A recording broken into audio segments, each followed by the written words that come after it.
அருண் அவர்கள், ஆசிரியை பொன்மலர் மேம்,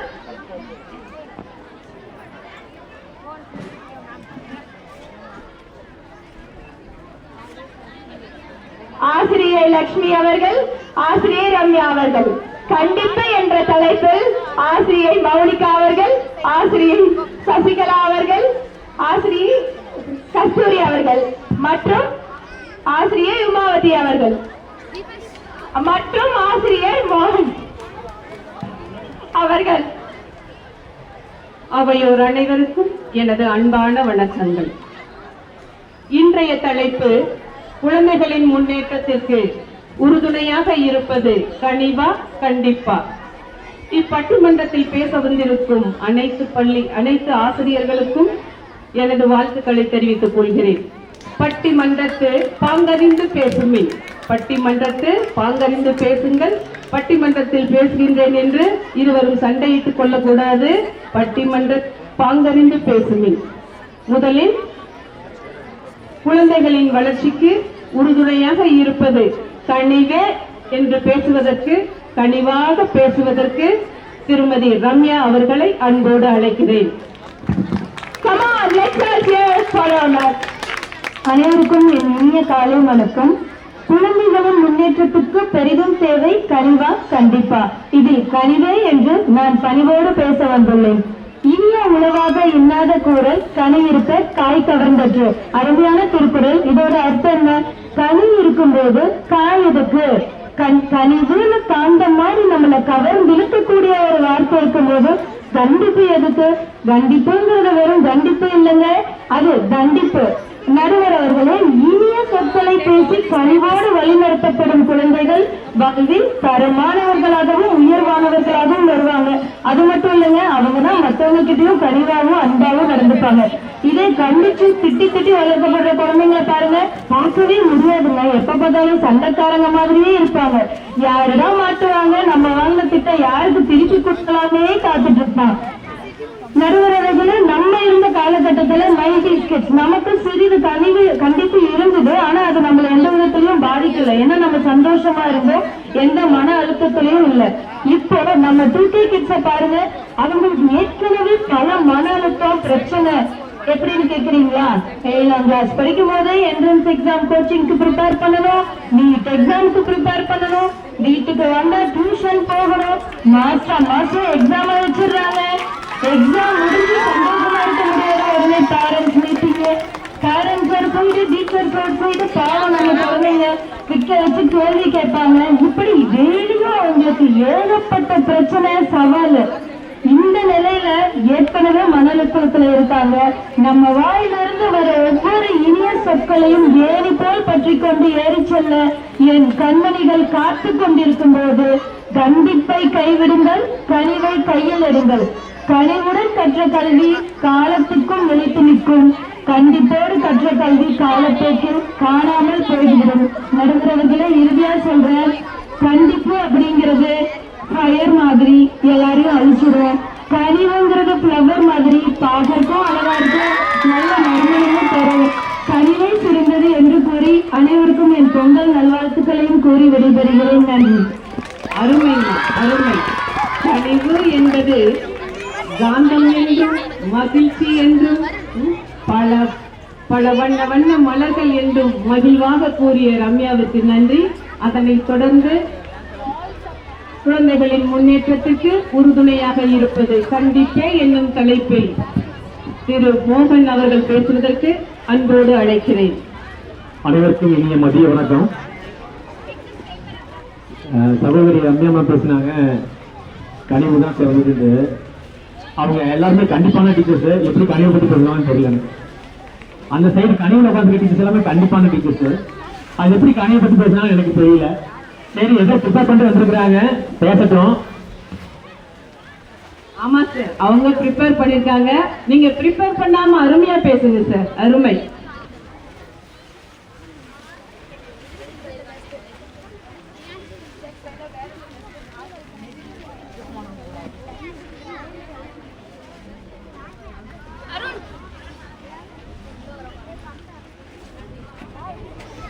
நன்றி கருவர்களே. கண்டிப்புன்னா முதல்ல என்னன்னு உங்களுக்கு தெரியுமா அர்த்தம்? கண்டிப்பு என்பது அக்கறை. அந்த அக்கறை இல்லைன்னு வச்சுக்க மாணவர் மேலேயோ எந்த குழந்தை மேலேயோ நமக்கு அக்கறை இல்லைன்னா வந்து நான் அவங்களை கண்டிக்கவே முடியாது. கண்டிப்புங்கிறது முதல்ல அக்கறை தெரிஞ்சுக்கணும்.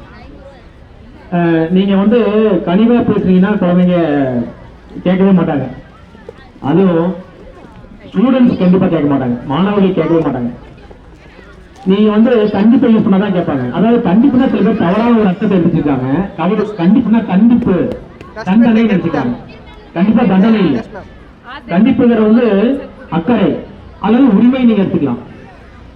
ஒரு பெற்றோர் வந்து ஒரு மகனையோ மகளையோ வந்து கண்டிக்கிறாங்க. எப்ப கண்டிக்கிறாங்கன்னா வந்து எப்ப வந்து ஒழுக்கம் தவறுகிறார்களோ அல்லது நெறிமுறை தவறுகிறார்களோ அல்லது தீய பழக்கங்களுக்கு கடுமையாகிறார்களோ இல்ல தீய பழக்கம் நோக்கி செல்கிறார்களோ அப்ப வந்து கண்டிப்பாங்க. அந்த கண்டிப்பு முக்கியம். இங்க வந்து நீங்க கனிவை பயன்படுத்த முடியுமா சொல்லுங்க பார்க்கலாம். ஒரு மாணவர் வந்து காப்பி அடிக்கிறார் கிளாஸ்ல. தம்பி காப்பி அடிக்காத தம்பி, அடுத்த தடவை காப்பி அடிச்சுக்கோ, இந்த தடவை காப்பி அடிக்காத அப்படின்னு கனிவா சொன்னா கேட்பான் அவன். சொல்லுங்க குழந்தைங்களே, நீங்களே சொல்லுங்க. அந்த இடத்துல என்ன தேவை? கண்டிப்பு தான் தேவை. ஒரு சில நெகட்டிவான இடங்கள்ல வந்து கண்டிப்பு ரொம்ப முக்கியம்.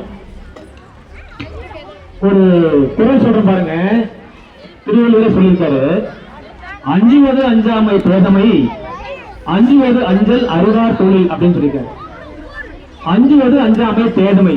நாம வந்து ஒரு சில விஷயங்களுக்கு அஞ்சனுங்கிறாரு. அப்படி அஞ்சாம இருக்கிறது வந்து முட்டாள்தனங்கிறார். பேதமை தான் முட்டாள்தனம், அதாவது பைத்தியக்காரன் கூட சொல்லலாம். எங்க அஞ்சனம் தெரியுமா? பெற்றோர்களுக்கு அஞ்சனம், ரெண்டாவது ஆசிரியர்களுக்கு அஞ்சனம், மூணாவது யாருக்கு அஞ்சனம்? ஒரு நல்ல நண்பனுக்கு நம்ம அஞ்சலாம். சரிங்களா? ஏன்னா பெற்றோர்களுக்கும் ஆசிரியர்களுக்கும் நம்ம அஞ்சு நடப்பவன் தான் வந்து சரியான மாணவனா இருக்க முடியும். ஏன்னா அவங்க வந்து பாத்தீங்கன்னா அஞ்சாதவங்க. அப்ப கண்டிப்பு இருந்தாதான் அஞ்சுவதே வரும். அஞ்சுவது எப்ப வரும்னா கண்டிப்பு வேணும். நீங்க கண்டிக்காம யாருமே அஞ்ச மாட்டாங்க, பயப்பட மாட்டாங்க. கண்டிச்சாதான் பயப்படுவாங்க. நீங்க கனிவா சொன்னா யாரும் பயப்பட மாட்டாங்க. ஒரு பாட்டு இருக்குது, பட்டுக்கோட்டை கல்யாணம் எழுதுறது. அது இடையில வந்து ஒரு வழி நான் பாடுறேன். தவறு என்பது தவறு செய்வது, தப்பு என்பது தெரிந்து செய்வது, தவறு செய்தவன் திருந்த பார்க்கணும், தப்பு செய்தவன் வருந்தி ஆகணும். ஒரு விஷயம் பாருங்க, தவறு செஞ்சவன் திருந்திக்கணும், தப்பு செஞ்சவன் ஏன் வருந்தணும்னு சொல்றாருன்னா ஒரு பட்டுக்கோட்டை இருக்கணும். அவனை வருத்தப்பட வச்சாதான் அவன் திருந்துவான். அப்போ நீங்க வந்து கண்டிச்சாதான் அவனுக்கு மாற்றம் ஏற்படும். கண்டிக்காம நீங்க ஒரு மாற்றத்தை ஏற்படுத்த முடியாது. கனிவா சொன்னு வச்சுங்க, சார் கனிவான சார் ஸ்ட்ரிக்டே இல்ல, நம்ம எந்த தடவை கூட காப்பி வச்சுக்கலாம், நாம எப்படி வேணா அவரை இது பண்ணிக்கலாம் அப்படின்னு சொல்லிட்டு அவன் ஒரு மைண்ட் செட்ல வந்து எல்லாத்தையும் ஏற்றிருக்கோம். இது வந்து ஒரு மாணவன். அதே மாதிரி ஒரு பெற்றோருக்கு ஒரு மகன் மகளுக்கு அந்த பொருந்தும். நான் என்ன சொல்லி முடிக்கிறேன்னா வந்து, அதாவது கண்டிக்காத பெற்றோர் வந்து கண்டிக்கத்தக்கவங்க. கண்டிக்காத தன்னுடைய மகனையோ மகளையோ கண்டிக்காத பெற்றோர் கண்டிக்கத்தக்கவர். என்ன பொறுத்து நான் அப்படிதான் சொல்லுவேன். அப்புறம் பாத்தீங்கன்னா ஒரு மாணவனை கண்டிக்காத ஆசிரியர் கண்டிக்கத்தக்கவர். ஒரு மாணவனை சரியான நேரத்துல கண்டிக்காத ஆசிரியர் கண்டிக்கணும். நான் என்ன சொல்றேன், எப்பவுமே கண்டிக்க வேண்டாம். கண்டிக்க வேண்டிய நேரத்துல கண்டிக்கணுங்கிறது தான் நான் சொல்றேன். நீங்க என்ன நேரம் ஸ்டூடெண்ட்ஸ் வந்து கண்டிச்சே இருக்க முடியாது, என்ன நேரம் அப்பா அம்மா வந்து குழந்தைங்க கண்டிச்சே இருக்க முடியாது. கண்டிப்பு எப்ப தேவையோ அப்ப கண்டிப்பா கண்டிக்கணும். கண்டிச்சாதான் அவங்க மாறுவாங்க. நான் ஒரே ஒரு சொல்லி நான் முடிச்சுக்கிறேன். கனிவு ஒரு ஏமாற்றம். கனிவு நீ காமிச்சுன்னா ஏமாத்திட்டே இருப்பான். அதனால கண்டிப்பா ஒரு மாற்றம் என்று சொல்லி இந்த உரையை முடிக்கிறேன். கண்டிப்பு ரொம்ப ரொம்ப முக்கியம். நடுவர்கள் நீங்க வந்து எங்களுடைய பக்கம் வந்து கண்டிப்புன்னு சொல்லி நிறுத்தி முடிக்க நம்ம கனிமன்போடு வேண்டிக் கொள்கிறேன். வாய்ப்பளித்த அனைவருக்கும் நன்றி. பொங்கல் நல்வாழ்த்துக்கள். நன்றி, வணக்கம்.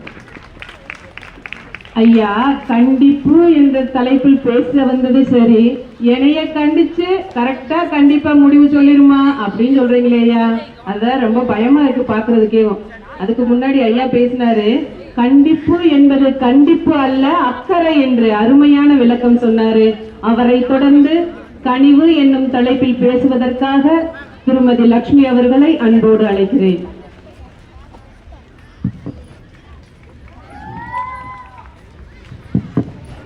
அவையோர் அனைவருக்கும் வணக்கம். நடுவர் அவர்களுக்கு வணக்கம். வணக்கம்மா.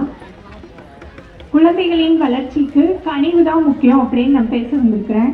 கனிவுன்னு சொல்லும் போதே ரொம்ப இனிமையா இருக்கு இல்லையா? கனிவா இருக்கிற டீச்சர்ஸ் தானே உங்க எல்லாருக்கும் பிடிக்கும். கண்டிக்கிற டீச்சர்ஸ் பிடிக்குமா, கனிவா இருக்கிற டீச்சர்ஸ் பிடிக்குமா உங்களுக்கு? கனிவா இருக்கிறவங்களுக்கு. எனக்கு முன்னாடி பேசுன சகோதரர் சொன்னாங்க கண்டிப்பு அப்படின்னா அது தப்பா தண்டிப்புன்னு நினைக்கிறாங்க. அக்கறை அப்படி அக்கறை இருந்தாலே அன்பு வந்துரும்ல சார். அன்பு இருந்தா கனிவா தானே சொல்லணும், கண்டிக்க கூடாதுன்னு சொல்லல. கண்டிக்கலாம், கண்டிக்கிறத கனிவா சொல்லுங்கன்னு தான் சொல்றோம். நீங்க கண்டிச்சாதான் அவங்க திருந்துவாங்க, கனிவா இருக்கிறவங்கள ஏமாத்துவாங்கன்னு சகோதரர் சொன்னாங்க. சரி, ஏமாத்துறாங்கன்னே வச்சுக்குவோம். ஒரு காலத்துல அவங்க உண்மையா திருந்திடுவாங்க. நீங்க கண்டிச்சீங்கன்னா அவங்க முன்னாடி சரி நாளைக்கு நான் செய்யறேன்னு செய்யற மாதிரி நடிச்சுட்டு வருவாங்களே தவிர உண்மையா செய்ய மாட்டாங்க சார். எப்பயுமே கனிவா சொன்னாதான் அது அவங்களுக்கு போய் சென்றடையும். அதுதான் என்னோட அனுபவம். நம்ம ஒரு வேலையை அதிகாரமா சொல்லி வாங்கினோம்னா இவங்க சொல்லி நம்ம செய்யறதா அந்த மாதிரிதான் நினைப்பாங்க. அது போலதான் கண்டிப்பா சொன்னாலும். அது தவிர கண்டிக்கிறப்போ ஒவ்வொரு குழந்தைங்களும் ஒவ்வொரு இயல்புல இருப்பாங்க. ஒரு குழந்தை அதை வெளியே காட்டவே மாட்டாங்க. அது கண்டிப்புங்கிறது ரொம்ப கடினமானதாவோ அல்லது சின்ன அளவுல கண்டிக்கிறோம் எதுவோ, ஆனா அது அந்த குழந்தைங்களுக்கு எப்படி போய் சென்றடையுது, வெளியே அவங்க காட்டுறாங்களா அப்படிங்கிறது அவங்களுக்கு தெரியாது. ஒவ்வொரு குழந்தையும் ஒவ்வொரு சூழ்நிலையில வரலாம், நமக்கு அது தெரியாது. நம்ம ஒரு வேளை கண்டிக்கிறோம், அவங்க அதை வெளிப்படுத்துற விதம் வெவ்வேறையா இருக்கலாம். அந்த குழந்தையோட இயல்பை மாறிடும். ஒரு குழந்தை அதோட ஆளுமை திறனையே இழந்து போயிடலாம். அதனால எதோ ஒன்றையுமே நம்ம கனிவா சொல்லும் போதுதான் நமக்கு தேவையான மாற்றம் அந்த குழந்தைகிட்ட இருந்து கிடைக்கும் அப்படிங்கிறது என்னுடைய வாதம்.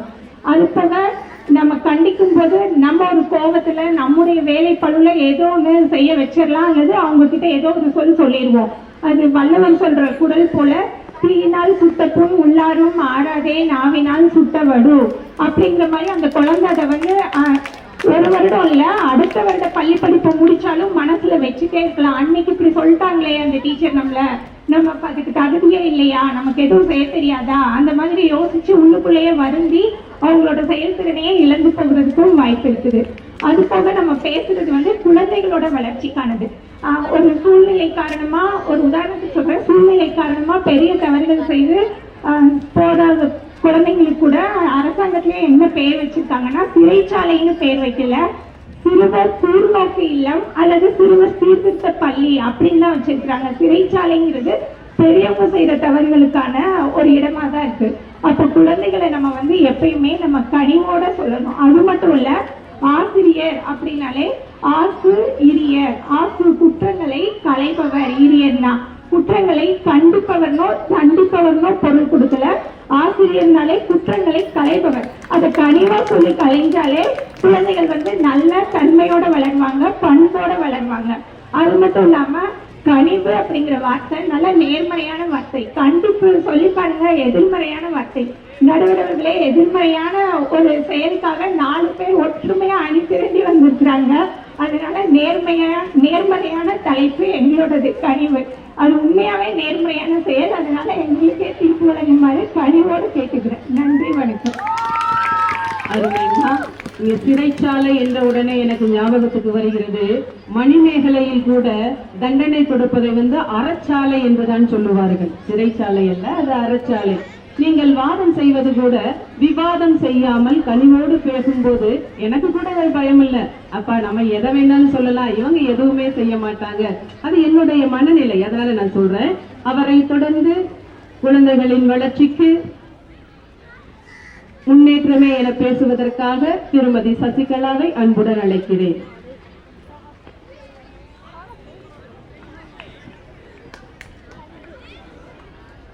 சபையில் கூடியிருக்கும் அவையோர் அனைவருக்கும் என் வணக்கங்களை தெரிவித்துக் கொள்கிறேன். என்னுடைய சகோதரி லட்சுமி அவர்கள் பேசும்போது சொன்னாங்க, குழந்தைங்களை வந்து நம்ம கனிவாக பேசணும், கண்டிக்க கூடாது அப்படின்னு சொல்லிட்டு அவரோட பேச்சுக்க நானும் வரேங்க. இப்போ குழந்தைகளை வந்து எந்நேரமும் நம்ம வந்து கனிவோடவே கையாள முடியாது. ஒரு குழந்தை தவறு செய்யும் பொழுது கண்டிப்பாக அந்த குழந்தையிடம் வந்து நம்ம கண்டிப்பாக காட்டி தான் ஆகும். அவங்க சொல்றாங்கல்ல குழந்தைகளை எப்பவுமே கனிவோட கையாளணும் அப்படின்னா அவங்க குழந்தைய வீட்லயே வச்சு சொல்லி கொடுக்கலாமே, எதுக்காக பள்ளியில கொண்டு சேர்க்கிறாங்க? அது மட்டுமா, பள்ளியில சேர்க்கறது மட்டும் இல்லாம ஒவ்வொரு டைமும் பேரண்ட்ஸ் மீட்டிங்ல வந்து அவங்க ஆசிரியர்கிட்ட வந்து புகார் சொல்லுவாங்க. என்னன்னு, என் குழந்தை வீட்டுல நான் சொல்ற பேச்சு கேட்கறதே இல்லைங்க, எது சொல்றாங்க. ஒரே நிமிடமா எதிரணியர் நன்றாக கவனிச்சுக்கோங்க. முக்கியமான வார்த்தை, தெளிவான சொற்கள், கவனமா கையாண்டு அதற்கான விடையை சொல்லணும். சரிங்கம்மா, நன்றிங்க. என்னோட குழந்தை வந்து வீட்டில் நான் எது சொன்னாலும் கேட்கறது இல்லை, நீங்கள் வந்து என் குழந்தைய கண்டிச்சு சொல்லுங்க, பேரண்ட்ஸ் ஏதாவது சொன்னால் அவங்களோட பேச்சை கேட்கணும்னு நீங்கள் கொஞ்சம் வகுப்பறையில் வந்து கண்டிச்சு வைங்க அப்படின்னு சொல்லிட்டு டீச்சர் கிட்ட சொல்கிறாங்க. ஏன் அதை நீங்கள் கனிவாக உங்கள் வீட்லேயே சொல்லிக்கலாமே? அது மட்டுமா, இப்போ அவங்க வந்து ஒரு 1 லட்ச ரூபாய் கொடுத்து ஒரு ஐஃபோன் வாங்கி வீட்டில் வச்சுருக்காங்கன்னு வைங்க, அந்த குழந்தை ஃபோனை பார்க்கும்போது தெரியாமல் கீழே போட்டு உடைச்சிடுது. அப்போ அவங்க என்ன பண்ணுவாங்க? ஹாப்பியாக மகிழ்ச்சியாக ஓடி வந்து அந்த குழந்தைய மடியில் எடுத்து வச்சுட்டு, ஏன் கண்ணை 1 லட்சம் ரூபாய் மதிப்புள்ள ஃபோனை கீழே போட்டு உடைத்து விட்டாய், இனி இவ்வாறு செய்யக்கூடாது அப்படின்னு சொல்லிட்டு கனிவாக அந்த குழந்தைய எடுத்து வச்சு சொல்லுவாங்களா, இல்லை அந்த குழந்தைய வந்து கண்டிப்பாங்களா? ஏமா 1 லட்சம் ரூபாய் ஃபோனை கீழே போட்டு உடைச்சிட்டேன், இதோட மதிப்பு எவ்வளோ அப்படின்னு சொல்லிட்டு கண்டிப்பாங்களா? நீங்களே சொல்லுங்க நடுவர் அவர்களே. கரெக்டுமா, 100ல் 500% சரி என்று உங்கள் பக்கமே தான் நான் நிற்பேன். கவலை இல்லாமல் பேசுங்கள், கண்டிப்போடவே பேசுங்கம்மா. நடுவர் அவர்களே, சாலை ஓரத்தில் பணிபுரிகிற பணியாளர்கள் இருக்காங்க இல்லைங்களா, அவங்கள கேட்டு பாருங்க, கண்டிப்பினுடைய முக்கியத்துவத்தை அவங்க சொல்லுவாங்க. கைவண்டி இருக்கிறவங்க, சாலையோர பணியாளர்கள், இவங்கெல்லாம் என்ன சொல்லுவாங்கன்னா, எங்களோட ஆசிரியர்கள் வந்து நாங்கள் படிக்கும்போது எங்களை வந்து கண்டிச்சாங்க, என்னன்னு நீங்கள் நல்லா படித்தா மட்டும்தான் வாழ்க்கையில் முன்னேற முடியும்னு சொல்லிட்டு. அவங்க கண்டிக்கும் போதே நாங்கள் நல்லா படிச்சிருந்தா இன்னைக்கு நாங்களும் வாழ்க்கையில நல்ல இடத்துக்கு வந்திருப்போம். ஆனால் அவர்கள் கண்டிக்கும் போது நாங்கள் கண்டுக்காம இருந்ததுனாலதான் இன்னைக்கு நாங்கள் கஷ்டப்படுறோம் அப்படின்னு சொல்லிட்டு கண்டிப்பினுடைய முக்கியத்துவத்தை அவர்கள் சொல்லுவார்கள். கண்டிப்போடு வளர்க்கப்படும் ஒரு குழந்தை எதிர்காலத்தில் நல்ல பதவியில் அமர்ந்து கோப்புகளில் கையெழுத்து போடுவார். கண்டிப்பின்றி வளர்க்கப்படும் ஒரு குழந்தை எதிர்காலத்தில் ஜாமீன் கோப்புகளில் கையெழுத்து போடுவார். இது பாருங்க, நமக்கு அகிம்சைனாலே நமக்கு ஞாபகத்துக்கு வர்றது யார்? நடுவர் அவர்களே, அகிம்சை. அம்மா காந்தி யார்? நம்ம காந்தியை நம்மளால மறக்க முடியுமாம்மா? 4 காந்தி உட்கார்ந்து இருக்கிறாங்க உங்களை வீழ்த்துவதற்காக. நேதாஜி மாதிரி நீங்க உட்கார்ந்துருந்தீங்கனாலும் 4 காந்திகள் உட்கார்ந்து இருக்கிறாங்க. காந்தி தான்மா. அகிம்சை என்றாலே நமக்கு நினைவுக்கு வர்றது மகாத்மா காந்தி. ஆனா அந்த காந்தியவே அவரே அவருடைய சுய சரிதையில என்ன சொல்லியிருக்காருன்னா, கனிவு காட்ட வேண்டிய இடத்தை கனிவு காட்ட வேண்டும், கண்டிப்பு காட்ட வேண்டிய இடத்தை கண்டிப்பு காட்டணும்னு சொல்லியிருக்காரு. இதுக்கு ஒரு நிகழ்ச்சி அவர் உதாரணமா சொல்றாரு. அவருடைய ஆசிரமத்துல ஒரு வகுப்பறையில ஒரு மாணவன் இருக்காரு. அவர் வந்து பாத்தீங்கன்னா எந்த மாணவர்களும் இல்லாத நேரத்துல மற்ற மாணவர்களுடைய பொருள்களை எடுத்து மறைச்சு வச்சிடறாரு. மறைச்சு வச்சு அந்த பொருளுக்குரிய மாணவர்கள் தேடும் போது இவர் வந்து சிரிச்சு விளையாடுறாரு. இதை பார்த்து காந்தி வந்து அந்த மாணவரை கூப்பிட்டு கனிவோட சொல்றாரு, யாருடைய பொருளையும் நம்ம இருக்கக்கூடாதுப்பா, அது மற்றவர்களை வருத்தமுறை செய்யும் சொல்றாரு. ஆனா அந்த மாணவன் கேட்கல. 2வது நாள் அதே மாதிரி மற்றவருடைய பொருளை எடுத்து விளையாடுற மறைச்சு வச்சிடறாரு. 3வது நாள் அதே மாதிரி தான் பண்றாரு. இதை பார்த்துட்டு இருந்த காந்தி 4வது நாள் என்ன பண்றாருன்னு பாத்தீங்கன்னா, அந்த மாணவன் பொருளை எடுக்கும்போது அவரோட பிறமை எடுத்துட்டு வந்து அவரோட கையில வந்து 2 அடி போட்டுறாரு. சரிங்களா? அப்புறம் அவர் ஒண்ணுமே அந்த மாணவன் ஒண்ணுமே சொல்லவே இல்லை. அவர் போயிடுறாரு. மீண்டும் அடுத்த நாள் வந்து அதே நேரத்துல அந்த மாணவன் என்ன செய்யறாருன்னு சொல்லி பாக்குறாரு. அந்த மாணவன் வந்து மீண்டும் யாருடைய பொருளும் எடுக்கவில்லை. அப்பொழுதுதான் காந்திக்கே தெரிகிறது, இந்த மாணவனிடம் கனிவோடு நானும் பெல் அடிச்சு டைம் ஆயிடுச்சுமா, டைம் ஆயிடுச்சு 1 தரம் 2 தரம் 3 தரம் கூட்டு பாக்குறேன். ஏமா கண்டிப்போடு பேசிட்டே இருக்கீங்களேம்மா, அடுத்தவங்களுக்கு வழி விடுங்க.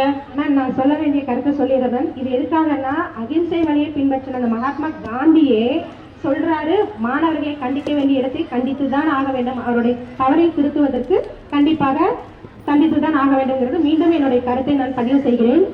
கண்டிப்பு என்பது அக்கறையே தவிர தண்டனை கிடையாது என்று என்னுடைய வாய்ப்பு தந்தமைக்கு பாராட்டி விடைபெறுகிறேன். நன்றி, வணக்கம்.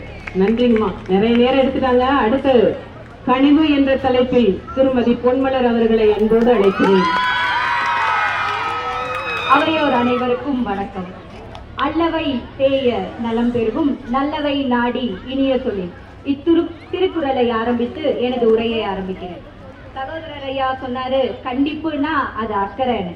கண்டிப்பா இல்லை, கனிவு மட்டுமே அக்கறை. அக்கறைனா அன்பு காட்டுதல் மட்டுமே அக்கறை.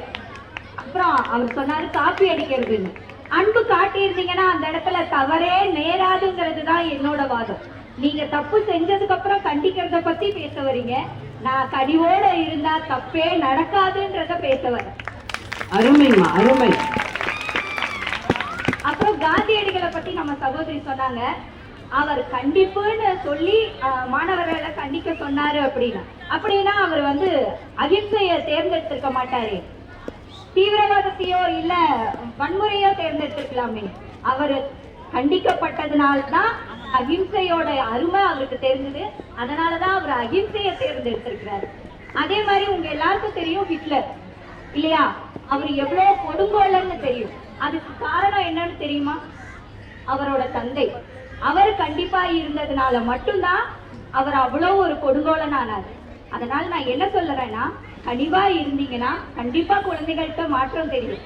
ஒரு குழந்தை கீழே விழுகுது, அம்மா போய் திட்டுறாங்க, இல்ல அடிக்கிறாங்க, ஏதோ ஒண்ணு தண்டிக்கிறாங்க, கண்டிக்கிறாங்க. அந்த குழந்தை அடுத்த தடவை கீழே விழுந்தா கண்டிப்பா போய் சொல்லாது, அம்மா திட்டுவாங்க. ஆகையால கண்டிப்பு ஒரு பொய் உணர்த்தும், பொய்யை உருவாக்கும், அந்த இடத்துல மறைக்கும் தன்மையை உருவாக்கும், பிடிவாதத்தை உருவாக்கும், எல்லா வகையான தீய எண்ணங்களுக்கும் கண்டிப்பே ஆதாரம்னு சொல்லி கனிவான தலைப்புக்கு கனிவே அப்படின்னு தீர்ப்பு சொல்லணும்னு கனிவா கேட்டுட்டு முடிச்சுக்கிறேன். நீங்க கனிவா கேட்டாலும் பணிவா கேட்டாலும் எது சரியோ அதற்கான தீர்ப்பு வழங்கப்படும். அவரை தொடர்ந்து திருமதி கண்டிப்பே என்று பேசுவதற்கு திருமதி மௌனிகாவை அழைக்கிறேன். அம்மா, கண்டிப்பும் பேசுறவங்க கொஞ்சம் பார்த்து பேசுங்கம்மா. நீங்களே அகிம்சையை எடுத்து கொடுத்து எதிரணியருக்கு வழிவகுக்காம பார்த்து பேசுங்கம்மா உங்களுடைய கருத்துக்களை. மாதவனை துதிப்போம் மார்கழியிலே, ஆதவனை துதிப்போம் தைத்திருநாளிலே. அனைவருக்கும் தைத்திருநாள் வாழ்த்துக்கள். நடுவர் அவர்களே, இப்ப நான் உங்ககிட்ட ஒரு கேள்வி கேட்கிறேன். கேளுங்கம்மா. நீங்க கண்டிப்பா மார்க் போடுவீங்களா, கண்டிப்பா மார்க் போடுவீங்களா? எங்களுக்குலாம் நீங்க கண்டிப்பா கேட்பீங்களா இல்ல கனிவா கேட்பீங்களா?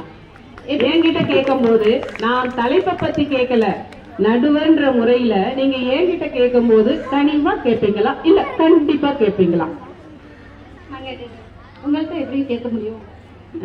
அது பேசுங்க, உங்களுடைய தலைப்பை பற்றி பேசுங்க.